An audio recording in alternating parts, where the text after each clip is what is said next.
Donald Trump announced the possibility of meeting with Vladimir Putin. He doubled tariffs on India.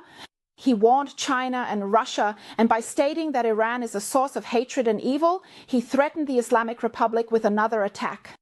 Meanwhile, a trilateral meeting is scheduled to be held between the presidents of the United States, Ukraine, and Russia, and the Prime Minister of India is also going to China. Nevertheless, Iran has no intention of negotiating, and signs from Tehran and Tel Aviv indicate the possibility of an early war. Hello, welcome to the news. I am Shakia Shams, and my colleague Ahmad Rashad Zarir and I are presenting this news to you. Hello, Zaria. What are the latest and most important developments in the confrontation between the powers of the East and the West? Developments have been occurring at an unprecedented pace for at least the past year.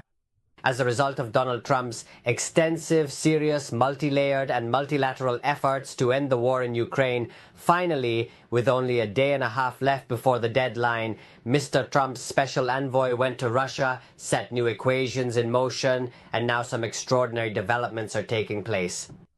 At the same time, Mr. Trump is fighting on several fronts. While he is on the verge of negotiations with Russia, and even with Ukraine's participation, he is simultaneously increasing his threats toward China and India, and even toward Russia itself. Starting today, Thursday, and tomorrow, Friday, the numerous and multi-percentage tariffs that Trump had imposed or planned to impose on Russia, China, and India will begin to take effect. Of course, regarding China, he has not yet made a final decision and has threatened that next week he will act. Today, he imposed an additional 25% tariff on India, bringing it to a total of 50%, and announced that as of today, secondary tariffs will also be imposed on Russia. At the same time, he lashed out at Iran and once again threatened an attack. Simultaneously, we are witnessing a series of other developments happening behind the scenes, both in the field of diplomacy and on the battlefield centered around Ukraine, Russia, the United States, China, India, Iran, and Israel. Where has the thread of tension between Moscow and Washington led, and what have the leaders of the US and Russia been saying recently? It was widely expected that around these very days, the tension between Russia and the United States would inevitably reach its peak, and indeed it certainly did, to the extent that even in their 80s, they continued to threaten each other with the use of nuclear deadlock, nuclear weapons, and nuclear submarines.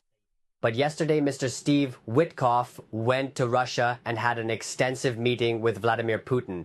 After that meeting, the situation completely changed, and when Mr. Trump took the stage, he revealed many of these changes to the reporters. First, he said that he is supposed to meet with Vladimir Putin soon, possibly even as early as next week. And of course, he only spoke about his meeting with Vladimir Putin, saying that the meeting between my special envoy and Putin was constructive and that there have been some advances on the path to peace in Ukraine. And on the other hand, the New York Times has reported that after the bilateral meeting between Trump and Putin, Mr. Volodymyr Zelensky, the president of Ukraine, is also expected to join the meeting, and a trilateral meeting will be held. However, this has not yet been confirmed by Russia.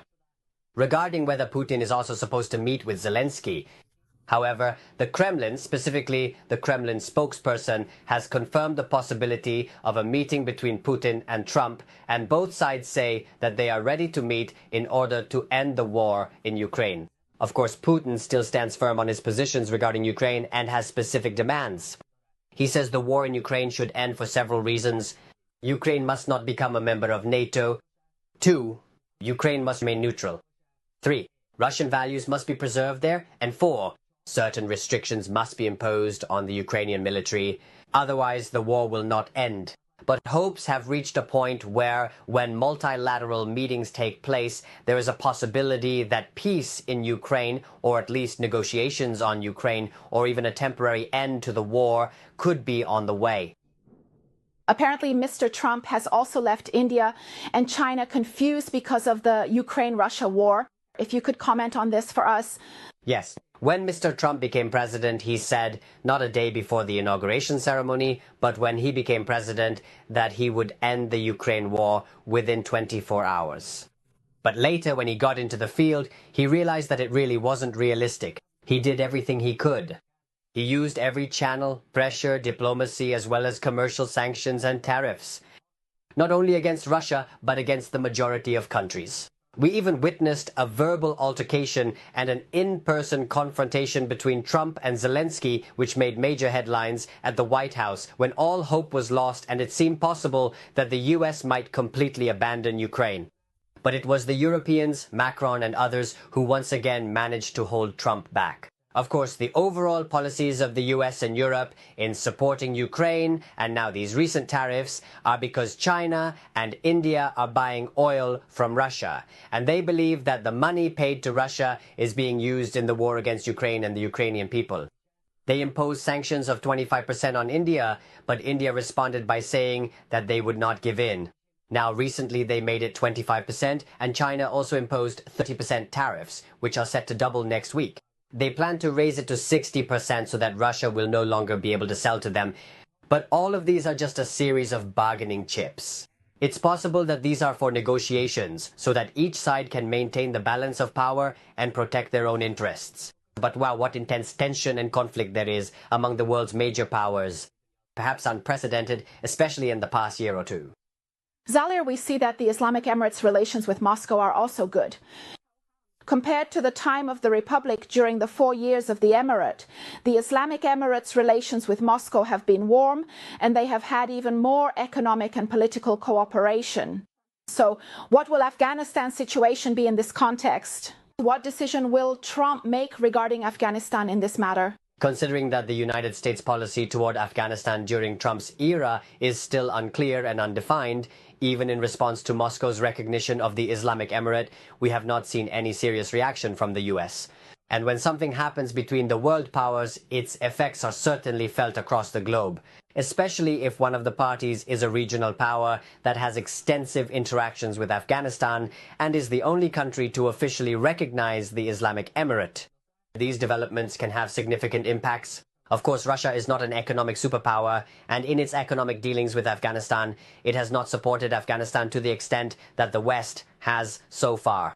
But in the political arena, it's a different story. When a major power like Russia engages with the Emirate at an official and legitimate level, this can even bring about changes in the policies of Trump and Europe towards Afghanistan. It could have an impact, but it's possible that it will only serve as a deterrent and that America's policy towards Afghanistan will be proactive rather than reactive to Moscow's actions. Let's shift our focus to the United States and Iran. Yes, the confrontation between the US and Iran has also intensified. Is there hope that negotiations between Tehran and Washington, or the West in general, will have an effect?